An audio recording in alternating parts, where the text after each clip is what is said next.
Let's talk about a couple of sleep disorders. So there's a ton of sleep disorders out there. We're just going to focus on a few today. So the first one is insomnia. Insomnia is reoccurring problems falling or staying asleep. Right? So this is where you sleep very little. So there's lots of these remedies uh, which actually worsen the problem. So a lot of people think, oh, if I can't sleep, I'll just take sleeping pills. Or maybe I'll just drink some alcohol and that'll help me fall asleep. So these are all short-term fixes. They don't help in the long run. In fact, sometimes they actually make it worse. So like for sleeping pills, they're very addictive. Well, so is alcohol. All right, so it's very addictive, and it actually prevents your REM sleep. And REM sleep is your rapid eye movements. That's when you're most active, when you're dreaming.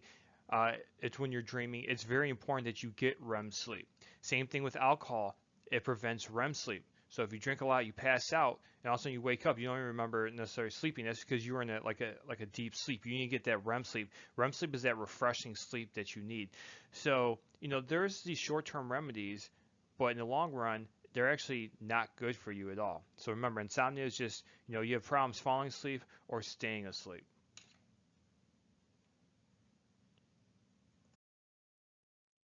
Sleep apnea.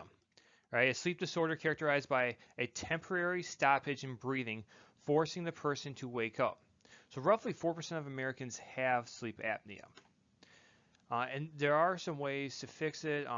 There's a mask you can wear. A lot of people don't like wearing that. They get embarrassed by it, but it does help. So if you notice sleep apnea from the picture here, it's where there's actually blockage, right? There's blockage as you sleep. All right, so you temporarily stop breathing, and then you wake up, like because you're grasping for breath. That is it can be dangerous, and people can die from that.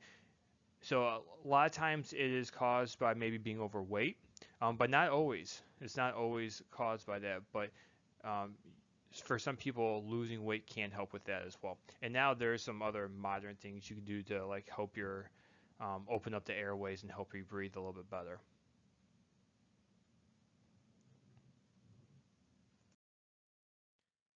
All right, so here's a list of a few other ones. Narcolepsy, you guys probably heard of.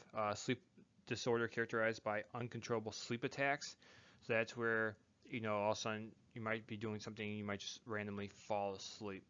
So this one, like, unless you're taking the proper medication, you can't like drive or handle like heavy machinery and things like that. Now, if you're taking medication that helps with that, that's fine. But imagine if you're driving, knowing that you have this and you don't take your medication and you fall asleep and get in a car accident, right? Now you're liable.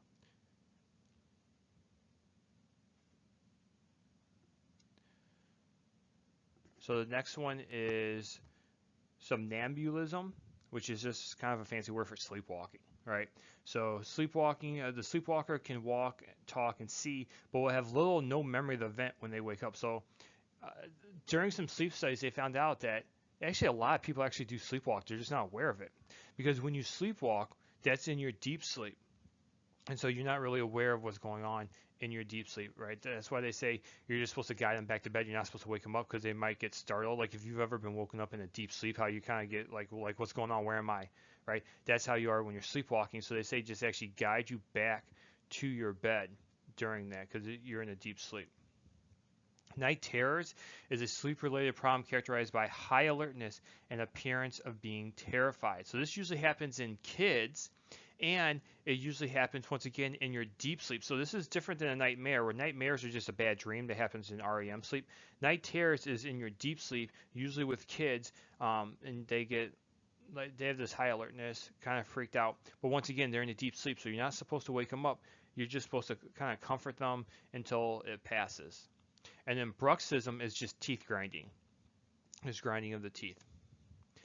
And the last one is myoclonus, is just a sudden movement or flinching of a body part occurring in stage 1 or stage 2. So a lot of times we'll talk about how like when you first fall asleep you'll flinch, right? There's a lot of flinching that goes on.